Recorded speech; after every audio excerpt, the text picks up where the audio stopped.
नमस्कार. हर हर महादेव. मंडळी, तुम्हाला माहिती आहे मी कुठे जाणार आहे?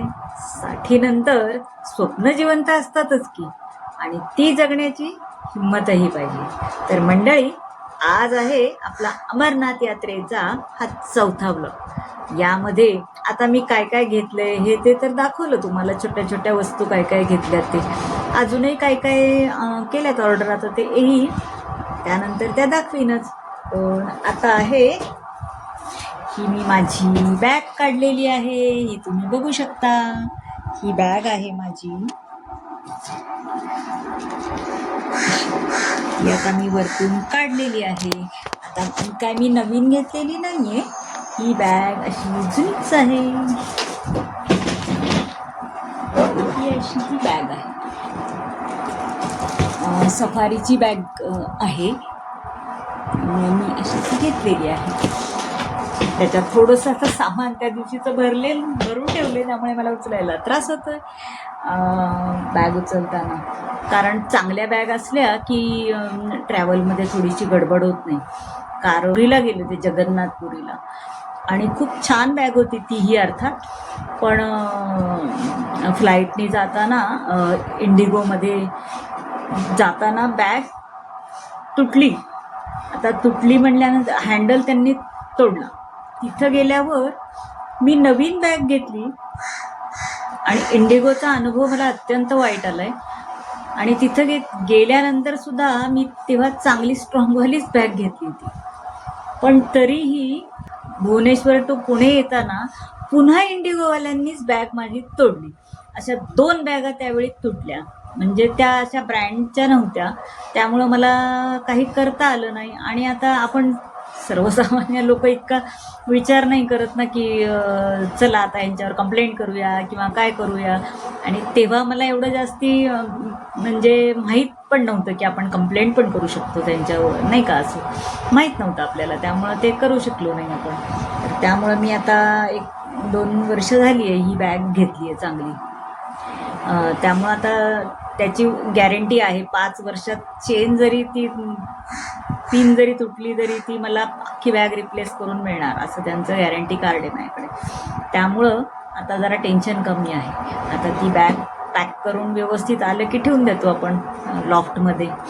तर आता मी ती काढली आहे. का काढली आहे आता तुम्ही म्हणाल? जाणार तर 8 तारखेला आहे, आत्तापासूनच कशाला काढून ठेवली? तर ती काढून यासाठी ठेवली की सगळं व्यवस्थित आहे ना, नाही का, आपण बघताना. किंवा आता ठेवली आहे 4-5 महिने 6 महिने जवळजवळ. मी आता दिवाळीत गेले होते ट्रिपला, खाली रामेश्वर, तिरुपती वगैरे अशी ती 10 दिवसाची ट्रिप होती. ती आल्यानंतर आता परत बघितलं नव्हतं ना त्याच्याकडे. मग काय प्रॉब्लेम आहे का सगळं जरा चेक करून घेतलं, क्लीन करावी हे ते, त्या हेतूने ती आधी काढली. आणि तसंच काय होतं आपलं, जसं आठवेल तसं. कारण आता एखाद्या वेळी असं होतं की एखादी वस्तू विसरते, राहून जाते, लक्षात राहत नाही आपल्या. त्यामुळं आता आठवण झाली ही वस्तू न्यायची आपल्याला, ती त्याच्यात घालून ठेवायची. आपल्याला ही वस्तू न्यायची, ती त्याच्यात घालून ठेवायची. असा 2-4 वेळा 8-10 दिवस ते चालू राहतं काम. एक एक वस्तू ॲड होत जाते. सपोज आपल्याला अगदी लास्ट मोमेंटला पॅक करताना बॅग एखादी वस्तू जर नको असेल तर ती आपण काढूही शकतो, हो की नाही?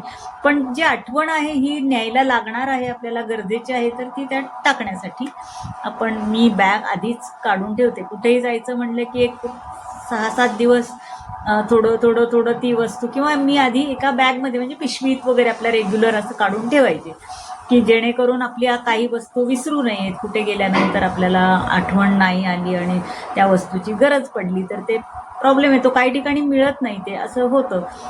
आता मी बऱ्याच फिरल्यामुळे मला हे सगळे अनुभव थोडेसे आलेले आहेत की अगदी चार्जरची पिन जरी असली आणि आपली ती मिस झाली किंवा खराब झाली तर आपल्याला ते मिळत नाही.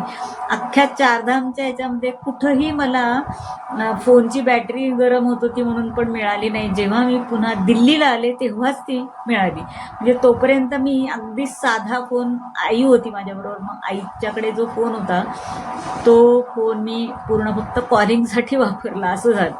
त्यामुळं या गोष्टी आता आपण थोड्याशा केअर करून व्यवस्थित ठेवतो की आता जिथे जाणार आहोत तिथे पण समजा अमरनाथसारख्या ठिकाणी थोडासा म्हणजे सुविधा कमी असलेला भाग आहे तो, त्यामुळे आपल्या इथून आपण सगळ्या सुविधा बरोबर ज्या सोयी काय आपल्याला हव्यात गरजेच्या असतात साधारण. आता आपल्याला कसं थोडंसं शहरात राहायची सवय असते किंवा नोकरी करत असल्यामुळे म्हणा आपण आपल्याला थोडीशी लाईफस्टाईल वेगळी झालेली असते आपली, सगळ्यांना आता मान्य असेल ते, त्यामुळं आपल्या गरजा प्रत्येकाच्या वेगळ्या असतात. हो ना, आज प्रश्न नाही आहे, प्रत्येकाच्या नीड्स वेगळ्या असतात थोडक्यात सांगायचे आहे गरज. आणि त्यामुळं आता मी हे सगळं तयारी एक एक करत आहे. आज बॅग काढलेली आहे. आता त्याच्यानंतर मी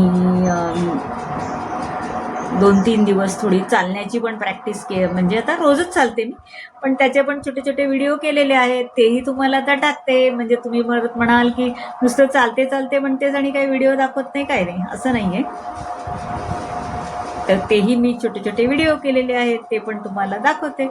आणि तर माझा आणखीन एक चॅनल आहे भावार्थ म्हणून, ज्यावर मी आतापर्यंत भगवद्गीता वाचलेली आहे. आणि आता 3-4 दिवसच झाले भगवद्गीता वाचून त्याचा भावार्थ मी सांगत होते. आणि ते संपल्यानंतर आता तुम्हाला माहीत असेल तर स्वामींचं गुरुलीलामृत म्हणून जे पुस्तक आहे ते वाचत आहे, त्याचा भावार्थ सांगत आहे.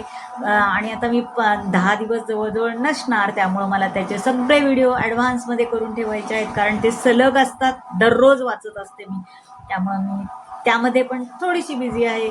तेही संपवायचं आहे मला, कारण 10-15 दिवसाचे सगळे व्हिडिओ करून ठेवणं म्हणजे आपल्याला पण हे राहत नाही ना, आणि आपल्या वाचनात पण ब्रेक होत नाही, त्यामुळं मी ते सगळं तेही करत आहे.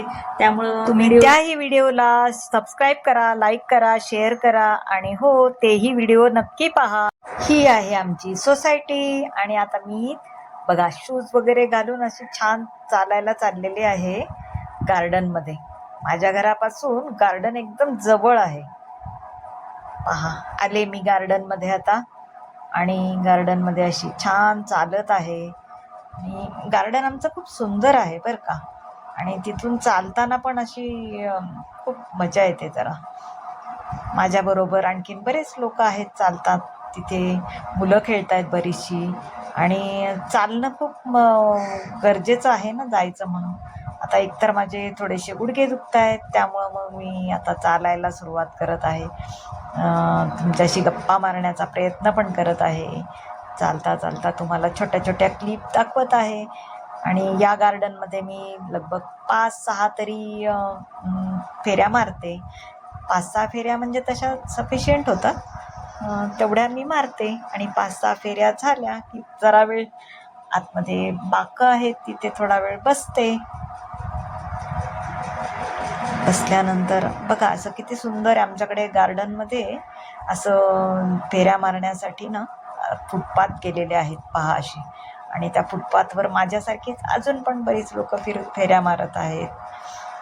त्यामुळं थोडं भरभर पण चालायची प्रॅक्टिस करायला पाहिजे, कारण बाकी लोक आपल्याबरोबरचे असतात ती फास्ट चालतात, मग ते आपल्याला पण त्यांच्या वेगाशी फार अगदी हे नाही तरी त्यांच्या थोडं बरोबर असं आपल्याला राहावं लागतं. त्यामुळं जायचं. आमचे आहो येणार नाही आहेत, मी एकटीच जाणार आहे आमच्या घरातून, त्यामुळे मग मला बरोबर व्यवस्थित प्रॅक्टिस करावी लागते.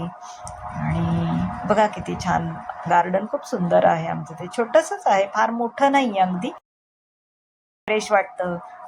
गार्डनमध्ये आमच्या ते इक्विपमेंट्स पण आहेत काही तिथे आमच्या अहो व्यायाम करत असतात, आणि मी मग अशी चालते. आता अहो पण आमचे खूप व्यायाम करतात हां, म्हणजे आता अगदी 69 वर्षाचे तरी वाटत नाहीत, एवढा व्यायाम करतात. आणि माझ्याबरोबर मग मी पण येते आपली गार्डनमध्ये. त्यांच्या एवढं नाही करत मी, पण करते आपली अशा फेऱ्या मारत. आता हा दुसरा दिवस आहे. दुसऱ्या दिवशी पण मी अशा फेऱ्या मारायला आलेली आहे बघा. आणि फेऱ्या मारता माझी एक मैत्रीण पण आहे माझ्याच बिल्डिंगमधली, आम्ही दोघी पण जाणार आहोत. त्यामुळं ही माझी मैत्रीण आहे, ती माझ्यावरती 2nd फ्लोअरला राहतात, आणि त्या पण येणार. नमस्कार, भक्तिरसमध्ये तुमचं स्वागत आहे. 60 नंतरच स्वप्न जिवंत असतातच की. हो, आज आमची आहे मीटिंग. आणि मीटिंगमध्ये आम्ही कुठे कुठे जाणार, कधी भेटी देणार, कशा जाणार आहोत, हे सर्व सांगण्यासाठी ही मीटिंग ठेवलेली आहे. आणि या मीटिंगमध्ये आम्ही बऱ्याच मैत्रिणी आहेत. या आहेत आमच्या सुजाताताई, यांच्याच मार्गदर्शनाखाली आम्ही जाणार आहोत. बरं, या एकदम धडाडीचं नेतृत्व असल्यामुळे त्यांच्याबरोबर जायला एकदम बिनधास्त, डोळे बंद करून अगदी. त्यामुळे त्याही आमच्याबरोबर येणार आहेत. आणि या सगळ्या आहेत माझ्याबरोबर येणाऱ्या दुसऱ्या मैत्रिणी, त्याही आज मीटिंगला आलेल्या आहेत आमच्याबरोबर. आणि आम्ही कुठे कुठे जाणार, कसं मजा करणार, हे सगळं सांगण्यासाठी ही मीटिंग ठेवलेली आहे. चला आता एन्जॉय